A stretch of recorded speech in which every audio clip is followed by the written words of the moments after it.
نندراج کے اس عمل سے وزیروں میں ناقابل بیان خوشی کی لہر دوڑ گئی، جیسے وہ مرنے کے بعد دوبارہ زندہ ہو گئے ہوں، اور وہ نئے انداز سے وزیر اعظم کے استقبال کی تیاریوں میں مصروف تھے۔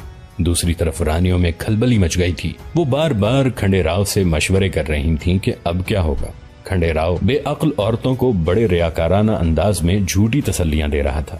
ابھی میری کمان میں بہت سے تیر باقی ہیں، فی الحال حیدر علی کی ماں، بیوی اور بچے کو اس کے پرانے مکان میں منتقل کر دیا جائے۔ اگر حیدر علی کو یہ راز معلوم ہو گیا کہ میں نے ہی اس کے گھر والوں کے ساتھ یہ جارحانہ سلوک کیا تھا۔ رانی کانتا تنہائی میں کھنڈے راؤ کے سینے پر سر رکھے کسی سہمے ہوئے بچے کی طرح سوال کر رہی تھی۔ کھنڈے راؤ کے ہونٹوں پر ایک فریب کار مسکراہٹ ابھر آئی۔ حیدر علی کو کون بتائے گا کہ اس کی غیر موجودگی میں اس کے گھر والوں پر کیا گزری ہے؟ میرے مہرے اتنے کمزور نہیں، اگر کسی نے زبان کھولی تو اس کی چتا کو آگ لگانے والا بھی کوئی نہیں ہوگا۔ پھر حیدر علی کی بیوی بچے کو حبس بے جا میں رکھنے کا الزام کس کے سر جائے گا؟ رانی کانتا کھنڈے راؤ کی باتوں سے مطمئن نہیں ہوئی تھی۔ راجا کرشنا کے سر؟ کھنڈے راؤ آہستہ آہستہ اپنی شاطرانہ چالوں کے اسرار کھول رہا تھا، اور اگر راجا نے انکار کر دیا؟ رانی کانتا کے دلکش چہرے پر خوف و ہراس کے گہرے سائے لرز رہے تھے۔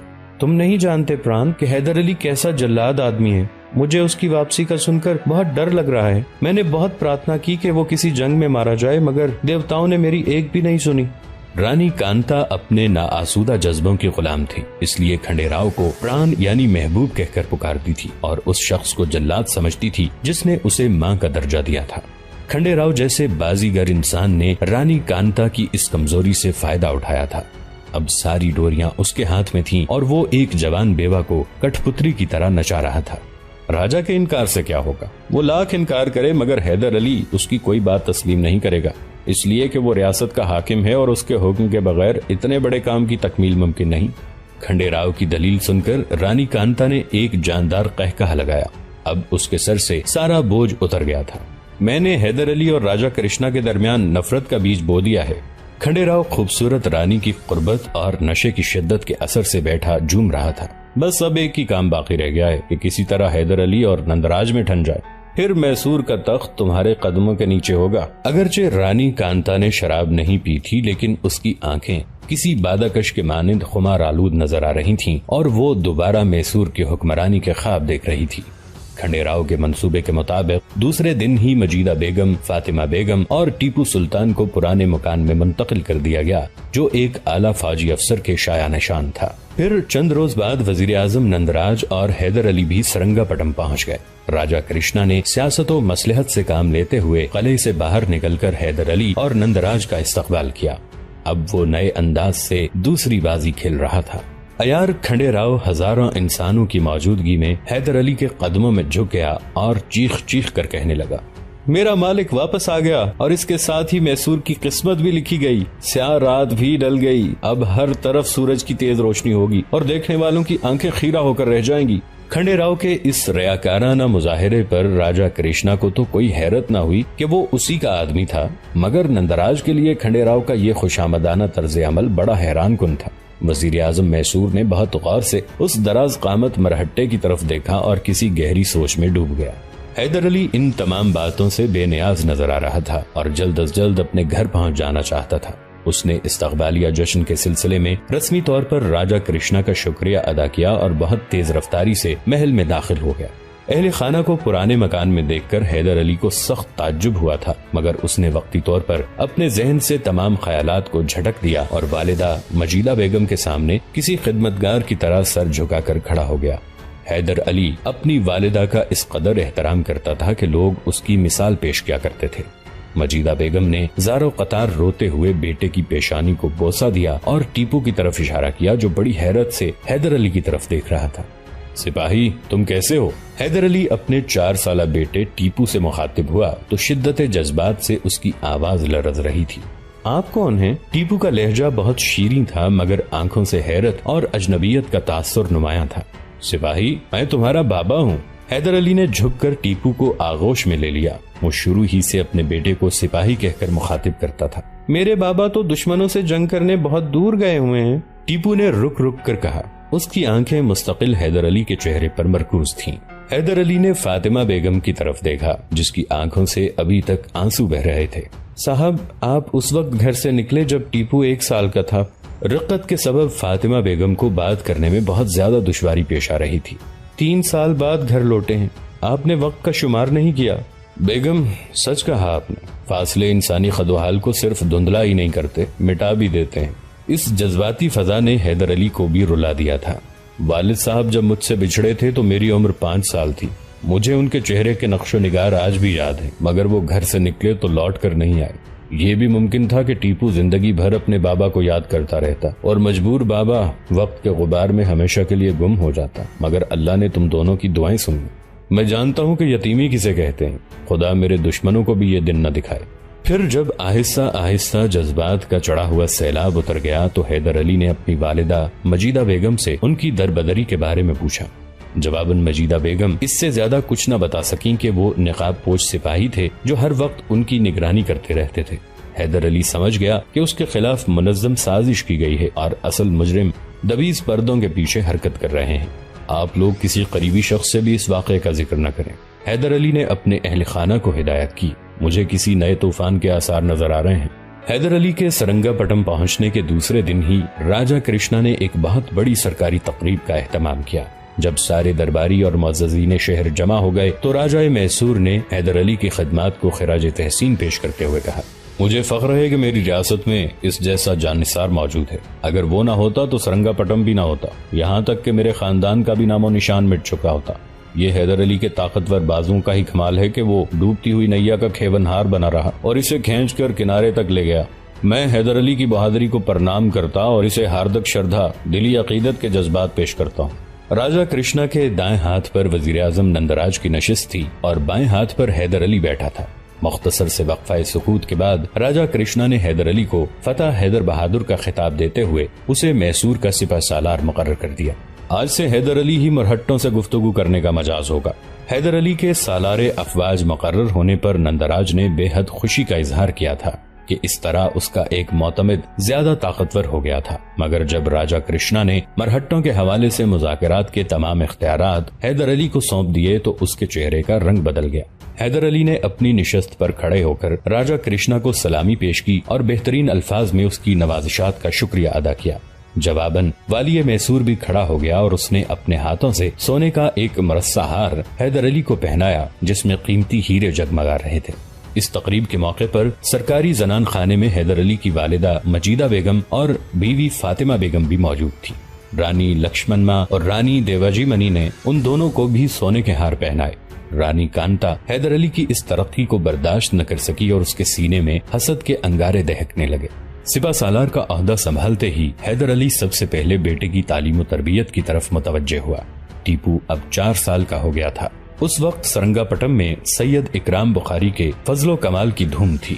سید موصوف کا پورا خاندان دہلی میں آباد تھا۔ شاہان مغلیہ اس خاندان کا بہت احترام کرتے تھے۔ علمی اور مذہبی خدمات کے سلسلے میں مغل حکمرانوں نے سید اکرام بخاری کے بزرگوں کو بڑی بڑی جاگیریں بطور نظر پیش کی تھی، مگر سید صاحب سارے عیش و آرام چھوڑ کر ریاست میسور میں مستقل طور پر مقیم تھے اور برسوں سے تبلیغ کا فریضہ سر انجام دے رہے تھے۔ سید صاحب نے سرنگا پٹم میں اپنا ایک مدرسہ بھی قائم کیا تھا، مگر وہ چند مخصوص بچوں کو ہی درس دیا کرتے تھے۔ حیدر علی نے اپنے معتمد شجاعت خان کے ذریعے سید اکرام بخاری کی خدمت میں یہ پیغام بھیجا کہ وہ ٹیپو سلطان کی تعلیم و تربیت کے لیے محل تشریف لے آیا کریں۔ حیدر علی کا پیغام سن کر سید صاحب غضبناک ہو گئے۔ ضرورت مند وہ ہے یا میں؟ علم اس طرح حاصل کیا جاتا ہے، وہ میرے در پر سوالی بن کر کیوں نہیں آیا؟ شجاعت خان لرز کر رہ گیا۔ اس نے ایسا باجبروت انسان آج تک نہیں دیکھا تھا۔ سید چٹائی کے فرش پر بیٹھے تھے، مگر لہجے میں شہنشاہوں سے زیادہ روب و جلال تھا۔ شجاعت خان نے واپس جا کر یہ واقعہ سنایا تو حیدر علی خود حاضر خدمت ہوا اور اس نے ٹیپو کی تعلیم و تربیت کے سلسلے میں سید اکرام بخاری سے درخواست کی۔ سید صاحب نے حیدر علی سے صاف صاف کہہ دیا کہ وہ ہر کس و ناقص کو تعلیم نہیں دیتے۔ پہلے میں دیکھوں گا کہ تیرا بچہ علم کی امانت کا بوجھ اٹھانے کے قابل ہے بھی یا نہیں۔ حیدر علی دوسرے دن ٹیپو سلطان کو لے کر سید اکرام بخاری کی درسگاہ میں پہنچا۔ سید صاحب بہت دیر تک ٹیپو کے معصوم اور نازک چہرے کو دیکھتے رہے، پھر بے اختیار اسے اپنے گلے سے لگا لیا۔ ہاں، میں اس پر اپنا خون جگر صرف کروں گا، یہ میرے علم کا بارے گراں اٹھائے گا۔ سید صاحب نے دوران گفتگو کئی بار بڑے والہانہ انداز میں ٹیپو کو پیار کیا۔ یہ وہی بچہ ہے جسے میں برسوں سے ڈھونڈ رہا ہوں۔ آپ کسے ڈھونڈ رہے تھے؟ حیدر علی نے تعجب کے ساتھ پوچھا۔ یہ تیرے سمجھنے کی بات نہیں، سید صاحب نے اسی قلندرانہ شان کے ساتھ جواب دیا۔ ان قریب ساری دنیا جان لے گی کہ میں کسے ڈھونڈ رہا تھا۔ ٹیپو کو سید اکرام بخاری کے مکتب میں داخل کرانے کے بعد حیدر علی نے اپنی بیوی فاطمہ بیگم سے کہا، میں نہیں جانتا کہ آنے والا دن میدان جنگ میں گزرے گا یا قبر میں کٹے گا۔ شوہر کی بات سن کر فاطمہ بیگم پریشان نظر آنے لگیں تو حیدر علی نے انہیں ٹوک دیا، تم ایک مرد جانباز کی شریک حیات ہو، میں اپنے ذاتی مسائل بیان کر کے تمہیں الجھانا نہیں چاہتا۔ تمہاری سب سے بڑی ذمہ داری یہ ہے کہ اپنے بچے کی نگہداشت پر پوری توجہ دو۔ خوش قسمتی سے ٹیپو کو سید صاحب جیسا استاد کامل میسر آ گیا ہے، اسے ان کی دستگاہ سے کبھی الگ نہ کرنا اور خود بھی سید صاحب کی خدمت میں حاضر ہوتی رہنا۔ تم انہیں اپنے ماں باپ سے بھی زیادہ شفیق اور مہربان پاؤ گی۔ اس مختصر سی گفتگو کے بعد حیدر علی نے بیوی کو اپنے کمرے سے رخصت کر دیا اور پوری رات اس طرح ٹہلتا رہا جیسے اسے کوئی سنگین مسئلہ درپیش ہو۔ پھر صبح ہوتے ہی حیدر علی نے اپنی فوج کو سرنگا پٹم کی حدود سے نکل کر سرا کے صوبیدار گوپال راؤ پر حملہ کرنے کا حکم دے دیا۔ یہ بڑا عجیب فیصلہ تھا۔ راجہ کرشنا نے حیدر علی کو مرہٹوں سے سیاسی معاملات طے کرنے کا اختیار ضرور دیا تھا، مگر کسی کو یہ امید نہیں تھی کہ حیدر علی مذاکرات کی بجائے جنگ کا انتخاب کرے گا۔ فوج کی روانگی کے وقت راجہ تو خاموش رہا، مگر وزیر اعظم نندراج کسی قدر ناگوار لہجے میں بول اٹھا، تم نے مجھ سے مشورہ کرنے کی ضرورت بھی محسوس نہیں کی، میرے پاس وقت بہت کم ہے۔ حیدر علی نے اپنے گھوڑے کی طرف بڑھتے ہوئے کہا، مہامنتری اطمینان رکھیں کہ میں آپ کے مفادات کے خلاف کوئی کام نہیں کر رہا۔ یہ کہہ کر حیدر علی گھوڑے کی پشت پر سوار ہو گیا اور نندراج پریشان نظروں سے اٹھتے ہوئے غبار کو دیکھنے لگا۔ حیدر علی کی آمد کی خبر سن کر مرہٹا فوج بھی سرنگا پٹم کی طرف بڑھی۔ میسور کے برق رفتار سپاہیوں نے گوپال راؤ کو نصف فاصلہ بھی طے نہیں کرنے دیا، یہاں تک کہ دونوں فوجیں چنٹین کے قریب پہنچ کر خیمہ زن ہو گئیں۔ اسی رات حیدر علی کے لشکر نے ایک خوفناک شبخون مارا۔ مرہٹا فوج اپنا سارا ساز و سامان اور بہت سی لاشیں چھوڑ کر بھاگ کھڑی ہوئی۔ بالآخر چنٹین کی شکست نے گوپال راؤ کو مجبور کر دیا کہ وہ ریاست میسور کے تمام علاقے خالی کر کے سرا کی طرف لوٹ جائے۔ حیدر علی کا یہ دوسرا بڑا کارنامہ تھا جس کے باعث پورے میسور پر اس کی ہیبت قائم ہو گئی۔ والی میسور اسی موقع کی تلاش میں تھا۔ راجہ کھنڈے راؤ اور رانیوں کے درمیان خفیہ مشورے شروع ہو گئے۔ ان سب کے نزدیک نندراج اور دوسرے وزیروں سے نجات حاصل کرنے کا یہی موسم تھا۔ آخر ایار کھنڈے راؤ نے ایک ایسی ترکیب ڈھونڈ نکالی جو نندراج کے اقتدار کے خاتمے کا سبب بن گئی۔ کھنڈے راؤ پونا کے دربار میں ایک طویل عرصہ گزار چکا تھا، اس لیے حکومت کے بہت سے رازوں سے واقف تھا۔ اس نے ایک ماہر کاریگر سے پیشوا بالاجی باجی راؤ کی مہر بنوائی، پھر مرہٹی زبان میں راجہ کرشنا کے نام سے ایک فرمان تحریر کیا۔